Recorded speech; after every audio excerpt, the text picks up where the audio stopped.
ياما التاريخ شاف ممالك قامت ووقعت، لكن مصر بدأت من الصفر وبنت أول دولة في التاريخ.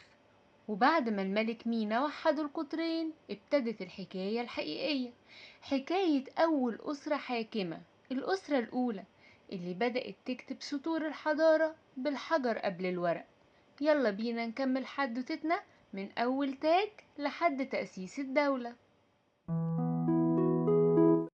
بعد ما مينا وحد مصر ما اكتفاش بالاحتفال، بنى عاصمة جديدة من نفر على حدود الشمال والجنوب علشان تكون قلب الدولة ومركز القوة.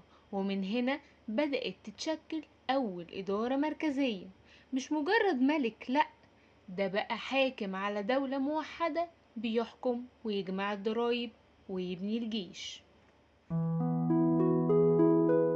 بعد مينا جه الملك عاحة، واسمه معناه المحارب.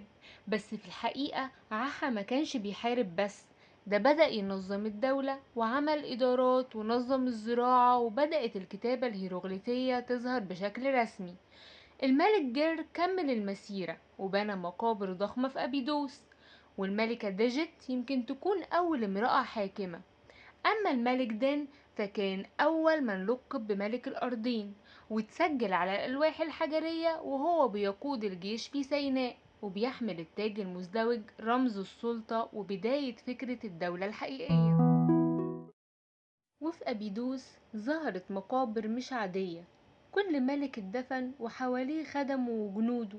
كانوا بيؤمنوا إن الملك هيحكم بعد موته، وإن الدولة ممتدة من الأرض للآخرة.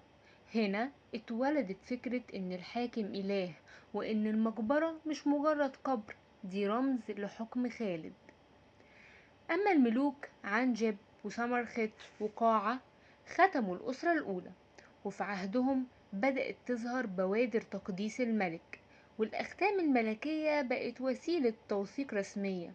وقاعة آخر ملوك الأسرة كانت مقبرته من أكبر المقابر، وفيها حاجات بتقول إن فكرة الدولة بقت ثابتة في وجدان المصريين. مصر في الأسرة الأولى ما كانتش مجرد بلد فيها ملك، دي كانت دولة حقيقية، عاصمة مركزية وإدارة حكومية، جيش، تقويم زراعي، ورموز ملكية، ونظام كتابة وعقيدة بتربط الملك بالآلهة. ومن هنا بدأت تتشكل ملامح حضارة عمرها أكتر من 5000 سنة.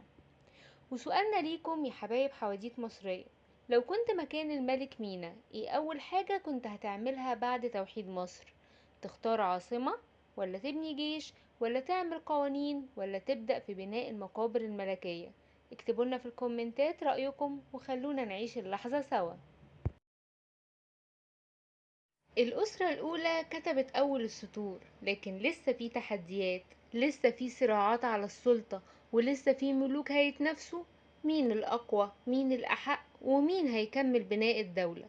استنونا في الحلقة اللي جاية من حواديت مصرية عشان نحكي لكم عن الأسرة التانية وصراع التاج والدم والعقيدة.